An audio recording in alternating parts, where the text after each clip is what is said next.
حضرت عائشہ رضی اللہ تعالیٰ عنہ فرماتی ہیں اگر نبی ہمارے زمانے کی عورتوں کو دیکھتے تو مسجد میں آنے سے روک دیتے، فتنہ ہوتا۔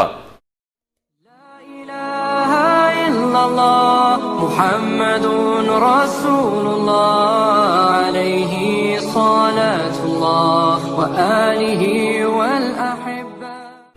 اب یہ جو خواتین کا اعتکاف والا مسئلہ یہ بھی آج کل بڑا چل رہا ہے۔ قرآن میں یہی ہے انتم عاکفون فی المساجد،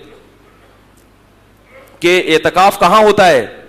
بولو بھائی، مسجد میں۔ تو اصل یہی ہے کہ اعتکاف چاہے مرد ہو یا عورت مسجد ہی میں ہے۔ باقی فقہائے حنفیہ میں نے جو عورت کو گھر میں اعتکاف کا حکم دیا اس کی بھی وہ بھی کالعدم نہیں ہے۔ اس کی وجہ یہ ہے کہ حضرت عائشہ رضی اللہ تعالیٰ عنہ فرماتی ہیں اگر نبی ہمارے زمانے کی عورتوں کو دیکھتے تو مسجد میں آنے سے روک دیتے، فتنہ ہوتا۔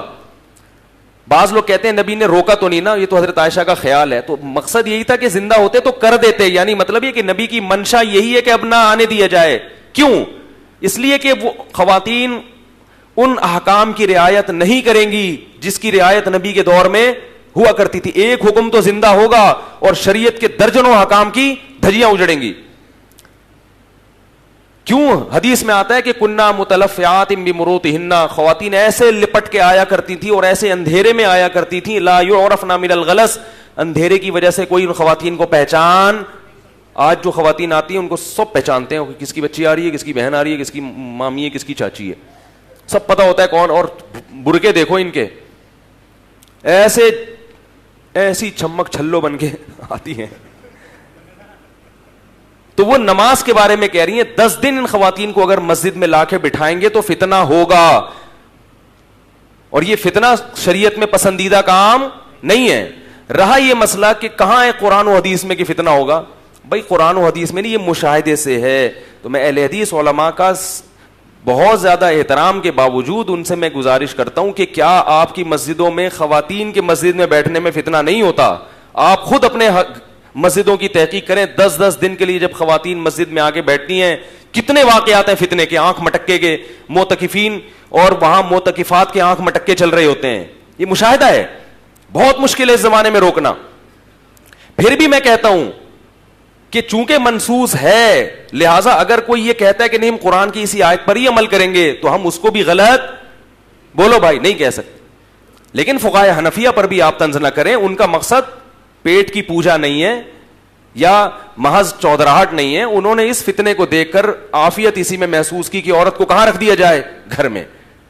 اب گھر میں رہے گی تو اعتکاف کی فضیلت سے محروم ہو جائے گی، تو some thing is better than nothing, کیونکہ حدیث میں آتا ہے اپنے گھر میں ایک جگہ کو مسجد بناؤ، یہ تو صحیح حدیث ہے۔ تو چونکہ اس پر مسجد کا اطلاق کیا گیا تو بھائی جب یہاں بیچاریوں پر پابندی لگ گئی تو وہ آخری عشرے میں بالکل محروم ہو جائیں۔ اس سے بہتر نہیں ہے کہ اعتکاف کا جو بنیادی مقصد ہے کہ آپ یکسوئی کے ساتھ ایک جگہ اپنے آپ کو باؤنڈ کر کے اللہ کی عبادت کریں، تو وہ گھر میں اپنے آپ کو ایک جگہ بولو بھائی باؤنڈ کر لیں۔ تو دونوں کی رائے صحیح ہے، کسی ایک پر بھی آپ طنز، کسی نے ایک انداز سے سوچا ہے، کسی نے بولو بھائی دوسرے اسٹائل سے سوچا ہے، تو ہر آدمی کا۔ تو اس میں لیکن ٹی وی میں کیا ہوگا، ایسے توپیں چل رہی ہوں گی نا، یہ غلط ہے، دوسرا کہہ رہا ہوگا یہ غلط ہے۔ یہ فقہائے کرام کا طریقہ، یہ مسئلہ ہمیشہ سے کتابوں میں لکھا آ رہا ہے، فقہاء اس کو بڑے اعتدال سے بیان کرتے ہیں۔